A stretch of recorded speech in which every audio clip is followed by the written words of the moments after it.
ചെയ്യാൻ പറ്റുന്നില്ല. പേടിക്കണ്ട, ഇത്തവണ നിങ്ങൾ കളിക്കുന്നത് നമ്മുടെ ജനക്കൂട്ടത്തിന് മുന്നിൽ വെച്ചാണ്. ഏത് പ്രതിസന്ധിയിലും നിങ്ങളെ കൊണ്ട് കഴിയുമെന്ന് ഓപ്പോണന്റിന് കാണിച്ചു കൊടുക്കും.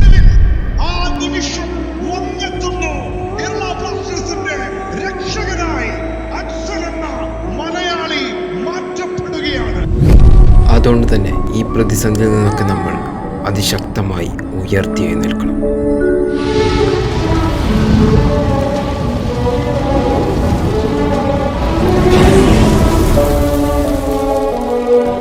ഹായ് ഗായ്സ്, അങ്ങനെ കേരള ബ്ലാസ്റ്റേഴ്സ് മറ്റൊരു മത്സരത്തിനായി തയ്യാറെടുക്കുക.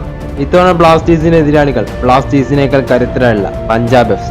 പോയിന്റ് ടേബിളിന്റെ 8ാം സ്ഥാനത്താണ് പഞ്ചാബ് FC നിൽക്കുന്നത്. കേരള ബ്ലാസ്റ്റേഴ്സ് ആവട്ടെ പോയിന്റ് ടേബിളിന്റെ 12ാം സ്ഥാനത്താണ്. പിന്നെ ഇരു ടീമും ലാസ്റ്റ് കളിച്ച മാച്ചസ് 1-1 ഡ്രോ ആയിരുന്നു. അതോടെ തന്നെ ഈ ഒരു മത്സരം ഇരു ടീമിനെ സംബന്ധിച്ചിടത്തോളം വളരെ നിർണായകമായിട്ടുള്ള പോരാട്ടം. അതോടെ തന്നെ ഈ ഒരു മത്സരത്തിൽ ഇരു ടീമും ഒരു ജയത്തിൽ കുറഞ്ഞതൊന്നും പ്രതീക്ഷിക്കുന്നില്ല. പഞ്ചാബ് ആവട്ടെ ഒരു അറ്റാക്കിംഗ് ഫുട്ബോൾ കാഴ്ചവെക്കുന്ന ഒരു ടീമാണ്. അതായത് കീപ്പറൊക്കെ നന്നായിട്ട് അവർ പരീക്ഷിക്കുന്നത്. പഞ്ചാബ് FC ആയിട്ട് നന്നായിട്ട് ഓൺ ടാർഗറ്റ് ഷോട്ടൊക്കെ എടുക്കുന്ന ഒരു ടീം. അതോടെ തന്നെ ബ്ലാസ്റ്റേഴ്സ് കീപ്പേഴ്സിനൊക്കെ നന്നായിട്ട് അവർ പരീക്ഷിക്കും. പിന്നെ അവർ കിട്ടുന്ന അവസരങ്ങൾ അവർക്ക് കൃത്യമായിട്ട് വലയിലെത്തിക്കാൻ പറ്റുന്നുണ്ട്. അതുകൊണ്ട് തന്നെ അവര് ബ്ലാസ്റ്റേഴ്സിനേക്കാൾ വെരി സ്ട്രോങ്. പിന്നെ പഞ്ചാബ് FC സൂപ്പർ താരമായുള്ള എഫിയോങ് എന്ന താരത്തിന് റെഡ് കാർഡ് കിട്ടി. അതുകൊണ്ട് തന്നെ പുള്ളിക്കാരൻ ബ്ലാസ്റ്റേഴ്സിനെതിരെയുള്ള മത്സരത്തിൽ അവൈലബിൾ ആയിരിക്കും. എഫിയോങ് പഞ്ചാബ് FCയുടെ ഒരു പ്രധാന താരം തന്നെയാണ്. അതുകൊണ്ട് തന്നെ ആ ഒരു അവൈലബിലിറ്റി ബ്ലാസ്റ്റേഴ്സിന് മുതലെടുക്കാൻ പറ്റുന്ന കാര്യമൊക്കെ ഒന്ന് കണ്ടാൽ. ഇനി നമുക്ക് ബ്ലാസ്റ്റേഴ്സിന്റെ കാര്യത്തിലോട്ട് വരാം. ബ്ലാസ്റ്റേഴ്സ് അവിടെ കഴിഞ്ഞ മത്സരത്തിൽ ഒരു സമനില നേടിയിട്ടാണ് ബ്ലാസ്റ്റേഴ്സ് ഈ ഒരു മത്സരത്തിന് വരുന്നത്. അതായത് കഴിഞ്ഞ 4 മത്സരത്തിലും പരാജയപ്പെട്ട് 5ാം മത്സരത്തിൽ ഒരു സമനിലയായിട്ടാണ് ബ്ലാസ്റ്റേഴ്സ് ഈ ഒരു മത്സരത്തിനായി വരും. പിന്നെ ഈ ഒരു മത്സരം നടക്കുന്നത് കൊച്ചിയിലാണ്. അതുകൊണ്ട് തന്നെ നമുക്ക് കഴിഞ്ഞ മത്സരത്തെ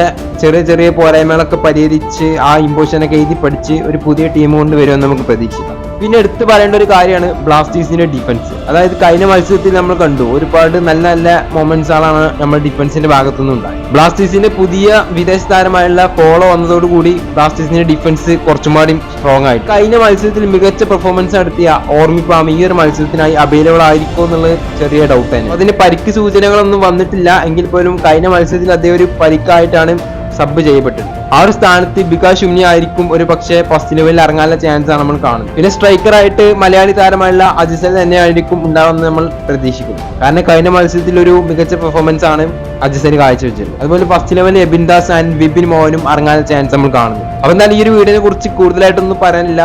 ബ്ലാസ്റ്റേഴ്സ് ജയിക്കുമെന്ന് പ്രതീക്ഷിക്കുന്നു. കൂടുതലായിട്ടൊന്നും പറഞ്ഞ് ബോറടിപ്പിക്കുന്നില്ല. കഴിഞ്ഞ മത്സരത്തിൽ ഒന്നുമാടി ബെറ്റർ ഫുട്ബോൾ കാണാൻ പറ്റുമെന്ന് പ്രതീക്ഷിക്കുന്നു. എന്തായാലും ഈ ഒരു മത്സരം ജയിക്കാൻ പറ്റട്ടെ എന്ന് ആഗ്രഹിക്കുന്നു. ജയിച്ച് റെലഗേഷനിൽ നിന്നൊക്കെ ഒഴിവായി അടുത്ത സീസണിൽ ഒരു മികച്ച ടീം കൊണ്ട് ഇറങ്ങാൻ പറ്റട്ടെ എന്ന് ആഗ്രഹിക്കുന്നു. അപ്പൊ എന്തായാലും വീഡിയോ ഇഷ്ടപ്പെട്ടാൽ ലൈക്ക് ചെയ്യുക. നിങ്ങളുടെ അഭിപ്രായം ഒപ്പീനിയൊക്കെ താഴെ കമന്റ് ചെയ്യുക. ഏത് 11 കൊണ്ട് ബ്ലാസ്റ്റേഴ്സ് ഇറങ്ങുന്ന കാര്യമൊക്കെ ജസ്റ്റ് ഒന്ന് കമന്റ് ചെയ്യുക. അപ്പൊ എന്തായാലും അടുത്തൊരു കിഡിലും വീഡിയോ ആയിട്ട് കാണുന്നതായിരിക്കും.